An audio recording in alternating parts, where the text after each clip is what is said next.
Hello and very warm welcome to the Arise interview, 60 minutes of big questions about the big stories from the news and beyond, and with fresh insight and critical analysis. I am Christian Ogdo. Thanks for joining us, and we're live in the nation's capital, Abuja.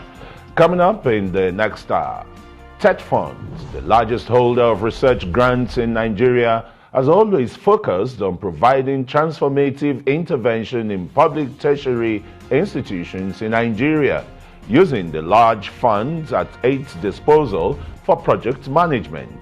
But amid the coronavirus pandemic, the agency has been provided the opportunity to provide 12 COVID-19 and related infectious disease molecular laboratories in each geopolitical zones in the country. Today, we'll examine the efforts of TETFund in Nigeria's tertiary system amid a pandemic. The Executive Secretary, Tertiary Education Trust Fund, Professor Suleiman Bogoro, coming up in a moment.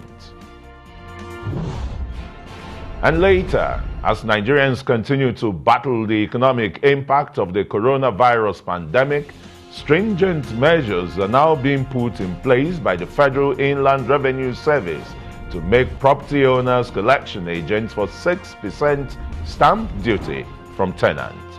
This move has met with strong criticism by Nigerians as they criticize the government taxing system, saying they are not getting value or dividends of democracy despite the widening tax net.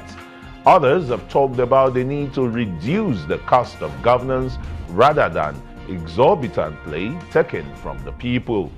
For a better understanding of Nigeria's tax system, we'll speak to the President of the Federal Capital Territory Tax Practitioners Association of Nigeria.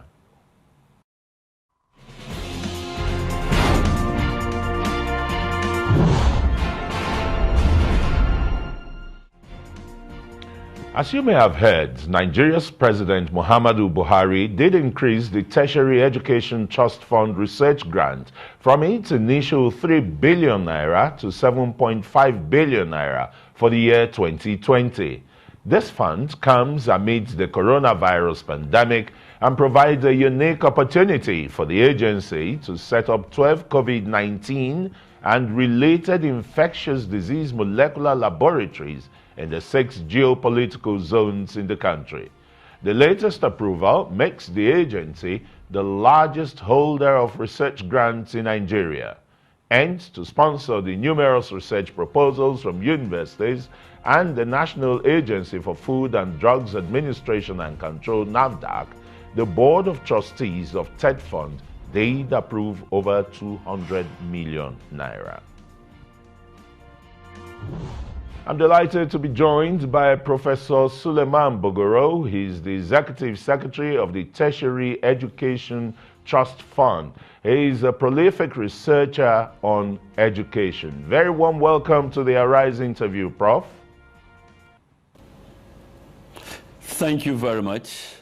I'm glad to be on here again. Great. Yeah, Prof, let's start off by asking you that it looks as if TETFund is having what one might call a paradigm shift from physical infrastructural development of tertiary institutions to what is being seen as content development. Why is this shift, Prof? Thank you very much. If we recall, what is TETFund today was originally ETF, Education Trust Fund, and but from 2011 it became TETFund, acronym for Tertiary Education Trust Fund. And it's also recalled that the ETF was a product of negotiation between government and the university unions, specifically ASU, in the early 90s, between 1990 and 92.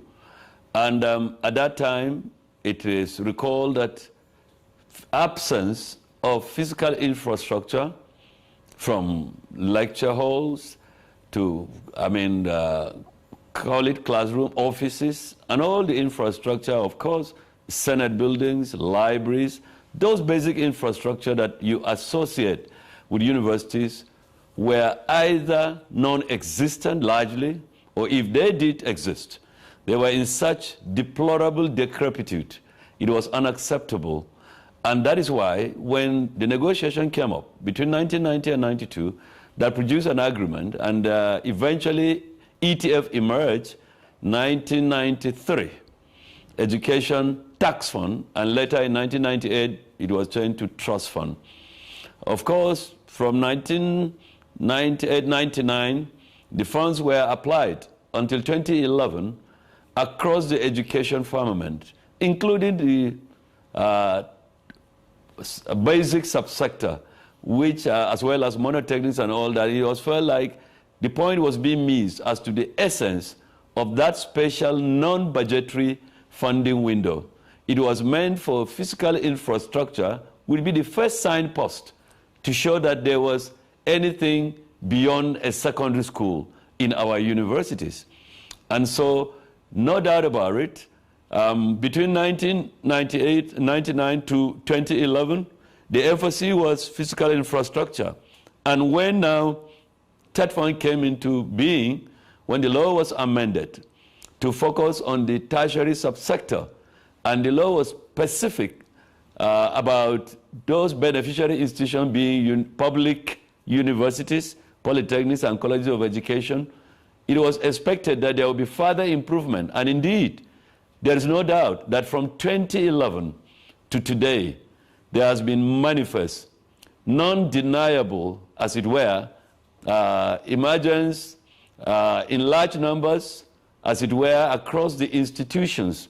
And it is very obvious that there has been physical transformation, so much so that a number of institutions, including state-owned universities, polytechnics, and colleges of education, in fact, more of them, that there is much higher TETFund presence in terms of physical infrastructure than other interventions, sometimes from the budgetary capital grants, as well as occasionally Central Bank of Nigeria, some banks, some individuals, spirited individuals, as it were, alumni, and so on and so forth. But clearly, it's been TETFund. The presence is very, very obvious. But then, over time, with improvement in both numbers and quality of physical infrastructure, it was decided amongst stakeholders, and leading to last year the Board of Trustees of TETFund making the case, and they took a decision very firmly that there should be a paradigm shift, more for content components. And by content component, we have about 14, 15 intervention lines of TETFund.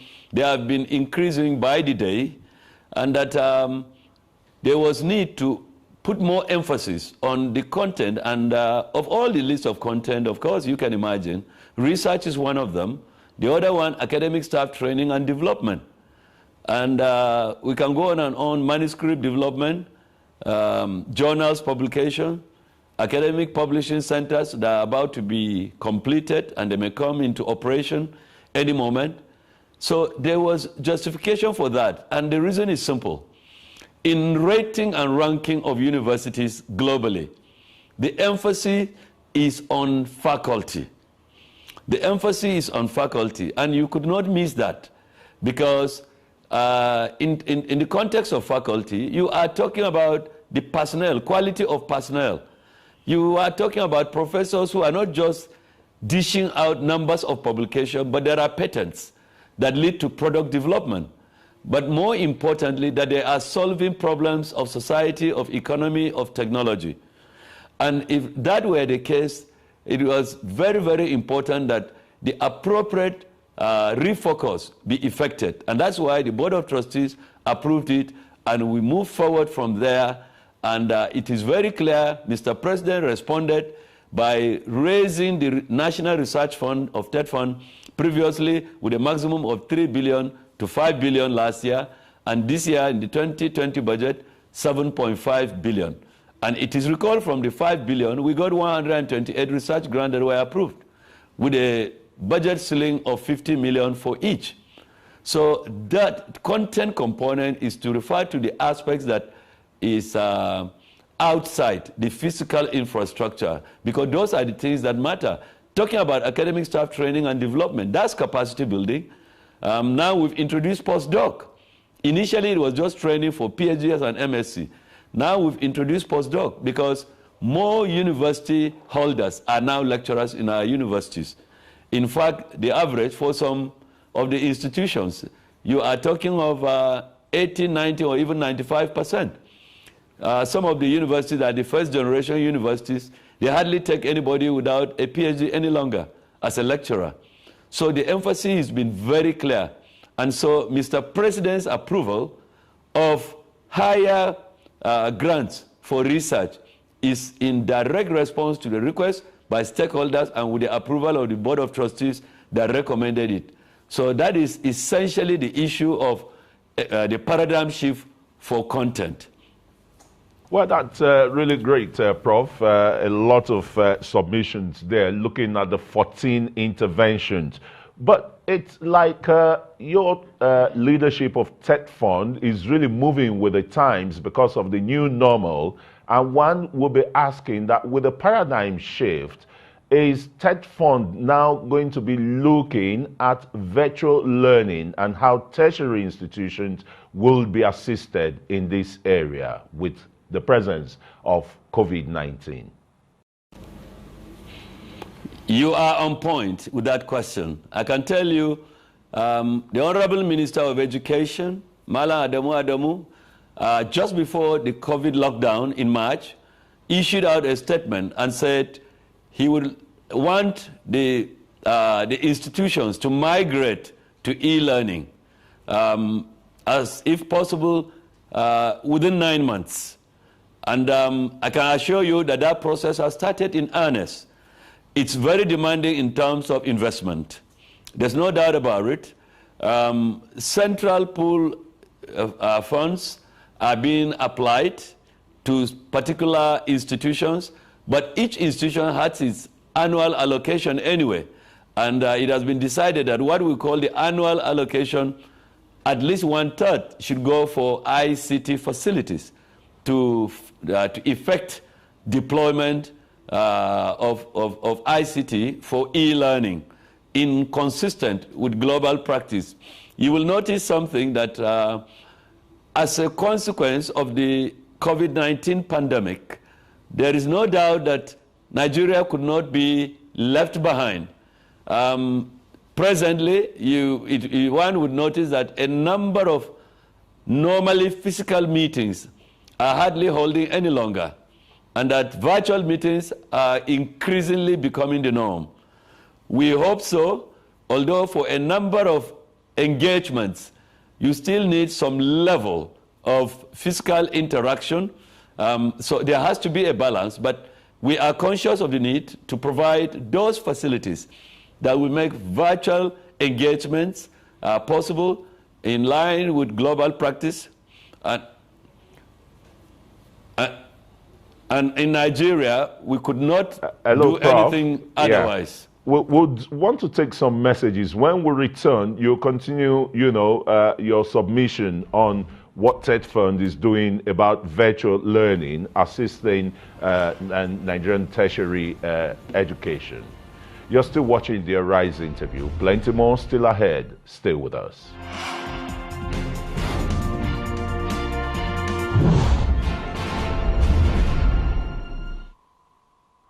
You're welcome back to the Arise interview with me, Christian Nogodo. We're live in Nigeria's capital, Abuja.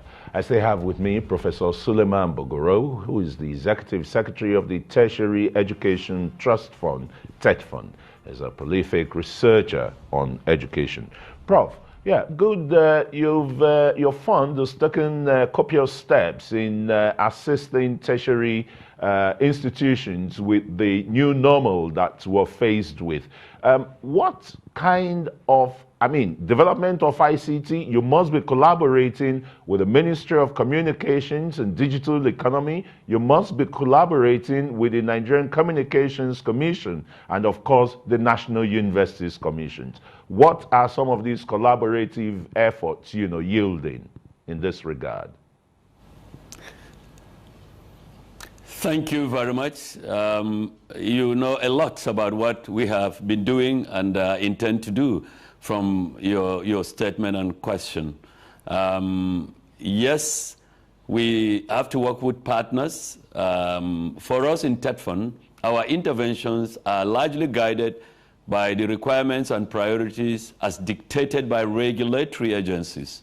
For universities, of course, the National Universities Commission. For polytechnics, the National Board for Technical Education, NBTE, and for colleges of education, NCCE, National Commission for Colleges of Education. And we are guided largely by them, but of course there are differences in terms of specific priorities, capacities between institutions. I can assure you that similarly, we are working in partnership with a number of agencies outside the education ministry. For instance, like you rightly said, the Ministry for Digital Communications and Digital Economy. We have an MOU we signed with NIDA. We have been working with Galaxy Backbone, NCC, of course. You can never do anything in respect of ICT without taking benefit of a number of prescriptions and regulatory requirements by the NCC. And we are working with many partners, including, of course, international ones, service providers, the Googles of this world, etc., etc. But we are not losing sight of some of the challenges associated with funding. Specifically, let me say this. You will agree with me of all the infrastructure requirements for ICT, broadband is a key aspect. And capacity size, the capacity of the broadband is a major requirement. And well, experimentations have been done in the past to a kind of have facilities that provide the platform for ensuring very reliable broadband services, expanding them as it were. But more recently, it does appear most of the institutions have decided to go solo, depending on the size of their pockets, so to say. And that is one. The new chairman of the board of trustees of TETFund, Alhaji Kashim Imam, has come in to initiate a fiber optics facility at the University of Abuja to demonstrate the way forward. And we are looking forward to replicating some of these as we go forward. Consultations are being made with relevant consultants and experts. So you better imagine that it's a huge menu of requirements, both from the technical, scientific, and engineering perspective to resources. So we are taking them one after the other, but we believe it is not beyond us. It's not beyond this country. And like I said, all relevant parties and partners that we can get both within the country and beyond the country, we are engaging them. And where we have services that are cheaper than others, you can be sure that we are likely to patronize the former rather than the latter.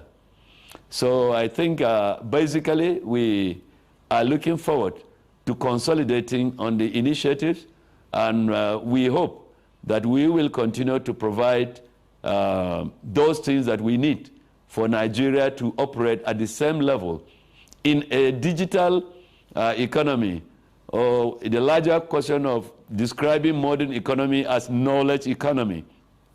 You have to do with digital facilities. You have to do with ICT, technology and science. And so We are conscious of that, and I think whatever we can do from our own end, we will continue to do, because Nigeria cannot be seen to lag behind. All right, Prof, great way to land there. But let me ask you now, you're not taking it slowly at all, particularly with the, huge money that the president has approved for research, because that's one of the key cardinal points for the TETFund. And you've garnered 128 researchers already working, 50 million naira ceiling, depending on the quantum of the research. How far and how well results that you've been getting from the researchers? Very good question. Let me start from something that I would like you to know before I proceed to results, and if we may put it more appropriately, impact. Let me start from, we have three thematic areas in our research. We have science, technology, engineering, mathematics, science, technology, and innovation, the STI, and we have the cross-cutting, and of course we have the humanities and social sciences. Those are the three thematic areas where we receive, evaluate, and approve research grants every year. And somehow, along the line, by deliberate policy, so it has turned out, and of course, it's a global trend anyway, for quite a long time and even going forward. The emphasis is on the STEM disciplines. And let me say this, I hope it gladdens the heart of Nigerians to hear that, having reviewed the research grants from TETFund since we started that intervention a little above 10 years ago, that 35% of the research grants have been in the field of medicine and pharmaceuticals largely. And I think that it gladdens our heart. Now you imagine in the era of COVID, that demonstrates that we must have been going the right direction. And it is our desire so. The other area that we are hoping we will invest, we want to attract more interest in, is agro-based research initiatives. Of course, the environment, climate change, and all that. We hope we are consistent in this regard. In fact, of the 128 research grants this year, I think about 2-3 were in respect of COVID research. Infectious disease, etc. I mean, beyond COVID, Lassa fever, Ebola, and we are conscious also of ensuring that we do not forget some of the diseases that have been with us all these years. The malaria challenge, the cancer, whether it is the breast cancer for women or it is the prostate cancer for men, those things remain with us. And like I said earlier, the importance of our deliberately emphasizing research is like this. In fact, with the emergence of COVID, that is a global threat to everything from our normal life in homes to culture to operations. It is very clear that we got it right, that we should be increasing funding for research. You better imagine, and with emphasis on the areas of science, particularly medicine, pharmaceuticals, whether for therapeutic drugs or ultimately for vaccines. I think we are getting it right. I've always said one thing, that you better imagine that, who knows, we don't know how much longer it could take. Sometimes the lockdowns are relaxed. After some few days and weeks, they are returned to starting point a few weeks or a few months earlier. We've seen them happen. For Nigeria, we know that a number of our... Prof, again, I have to intervene here, Prof. I'm very sorry to cut you midstream there. We want to take some messages. When we return, we'll continue the aggregation that you're making in research efforts by TETFund. You're still watching the Arise interview. We're going on a short break now. Stay with us.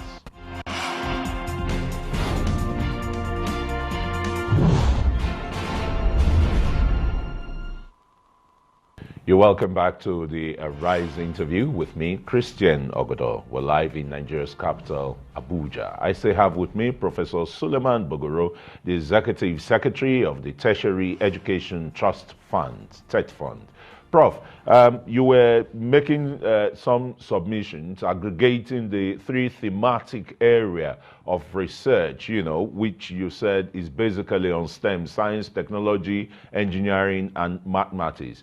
While you conclude on that, let me just quickly ask you again, why is the arts relegated to the background? Arts like literature, like history, like culture, or why is there no prize initiated by TETFund, or is TETFund going to initiate a prize for outstanding researches, publications, and the others? Prof? It's a welcome digression. I wish that came up later, but let me quickly address that. You heard me mention humanities and social sciences as one of the three thematic areas, but I said, as a matter of policy, and I tell you, it's not just Nigeria, it's global phenomenon. The emphasis is on STEM. The reason is simple. It is the sciences that shape virtually every other thing, most this thing. But that is not to say that the other disciplines are not relevant. Indeed, they are. For instance, not instituting prizes. What we did in TETFund, remember we announced 12 centers of excellence recently. We will be giving you the details very soon.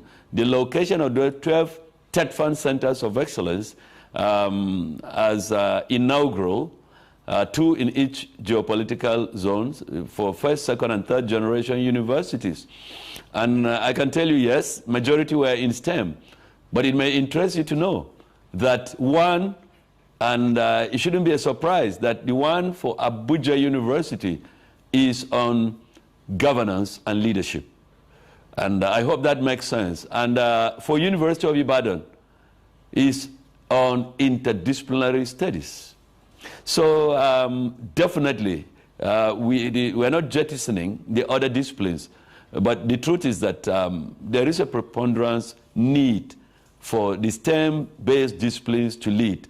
It is a global phenomenon, and Nigeria could not be different. There is no doubt about it that there is no discipline that is not required.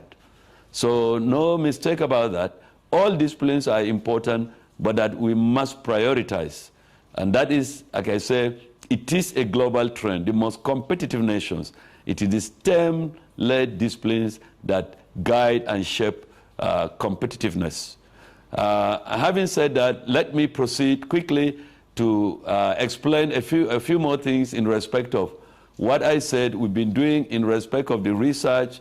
We announced recently that we are providing PCR molecular laboratories across Nigeria. I'm happy to announce that as I'm talking now, we have made available 14, and I think a 15th one is just emerging, if I'm able to recall, at the Medical University Ondo in Ondo State. And most of them have been activated. That is part of our contribution.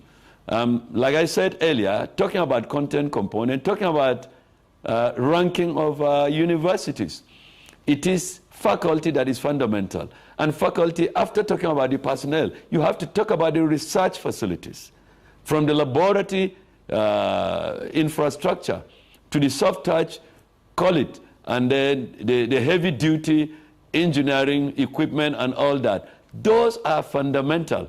And what we are doing in respect of medicine, we are also moving in for the purpose of providing medical simulation, research, and training facilities in our colleges of medicine.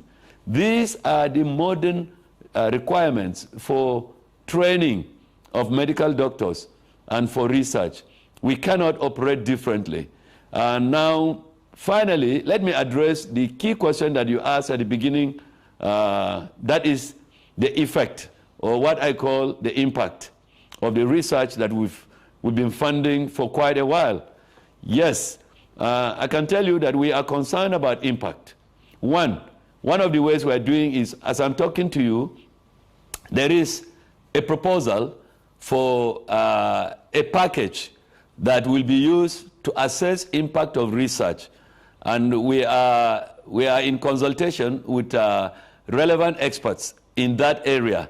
But look at it this way, even ordinarily, you are talking about outcomes of research that make meaning in solving problems of technology, of society, and of economy. We are conscious of that. In fact, that is one of the criteria being used to approve any grant. If a grant does not appear, or a proposal rather, research proposal does not appear to have a coherent plan to get outcomes that are solving problems outside there, beyond the four walls of the university, polytechnic or college of education, then it's not worth being funded by TETFund. That is why we are emphasizing and we're making the point. We want to see more patents emerging from outcomes of research. We want to see commercialization and uptake of research so that I think intellectual property will be appreciated and rewarded in so many ways. Precisely why, finally, TETFund, as I'm talking now, we are hoping to inaugurate the TETFund R&D Standing Committee. This is a committee that has carefully identified Nigerians, both within and beyond, including diaspora, of course, in some of the most critical areas of need of our country. We are bringing them together to work on a committee that, based on their experience and their profile, they will be able to use their experience, use their knowledge at the highest cutting-edge level to suggest the way forward. And talking about R&D, the institutionalization of R&D is what has been responsible for Nigeria's, or the lack of institutionalization of R&D has been responsible for the lack of competitiveness of our economy. If we continue to just dish out research outcomes, and we're not looking at how they are taken up by industry, precisely why TETFund, National Universities Commission, NBTE, and NCCE have been working in partnership with the industry.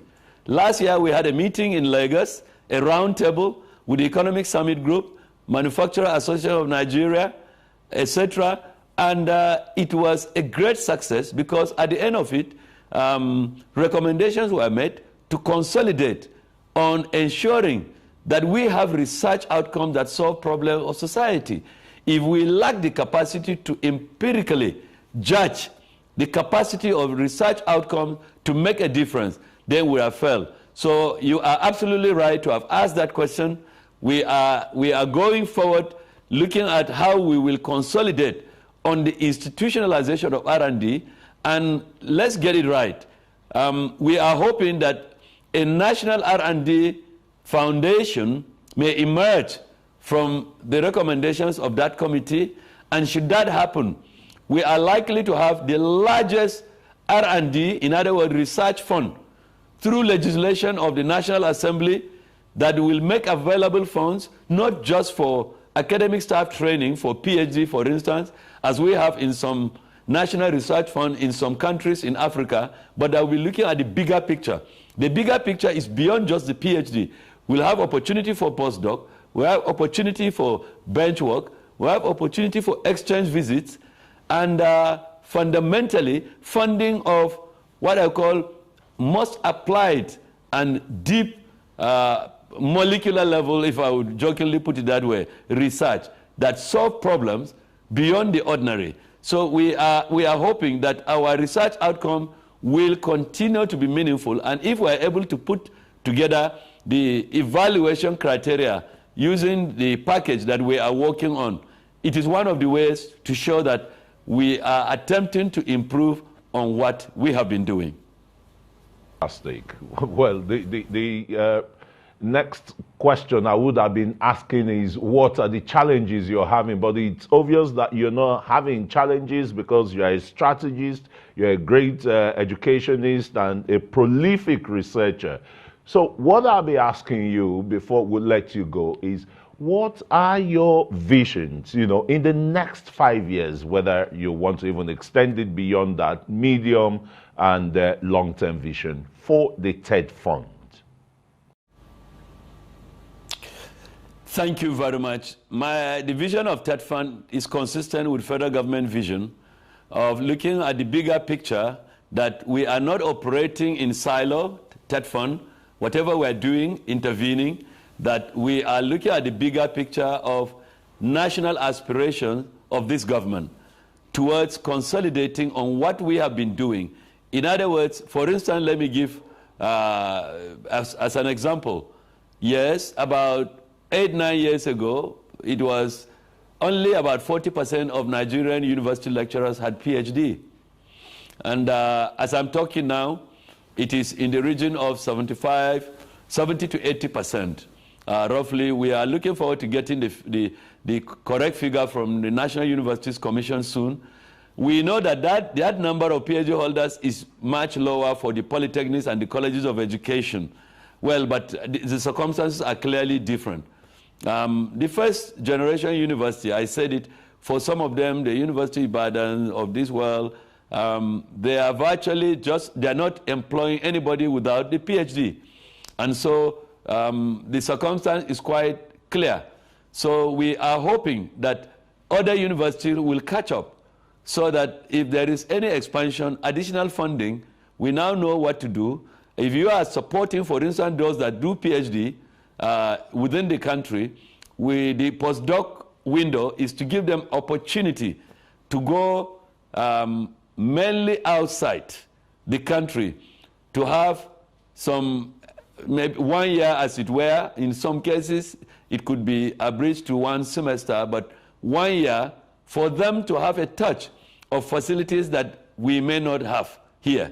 And at the end, let's bring back the knowledge, and as we continue to invest on provision of research infrastructure, particularly for the sciences, laboratories, etc., that it will contribute to those elements that are key features of determining the ranking of those universities. And that is absolutely important going forward. So that is one area. But let's not also forget that we recognize that there is still deficit in terms of some fiscal infrastructure. And the Board of Trustees of TETFund last year decided that we should go in strongly to support the construction of hostels, either on our own or where there is established PPP with some of our beneficiary institutions. That can be done with private entities. And we are hoping that we are able to do that. It will go a long way in improving the teaching and learning environment for our students. And indeed, everybody else. I mean, I've always said, I remember during our time as undergraduates, we had students both at undergraduate and graduate level from across Africa and Europe and America. And they would stay in the hostel because the condition of the hostel, one, there were adequate rooms available, and they were of quality by all definition and ramifications of assessment.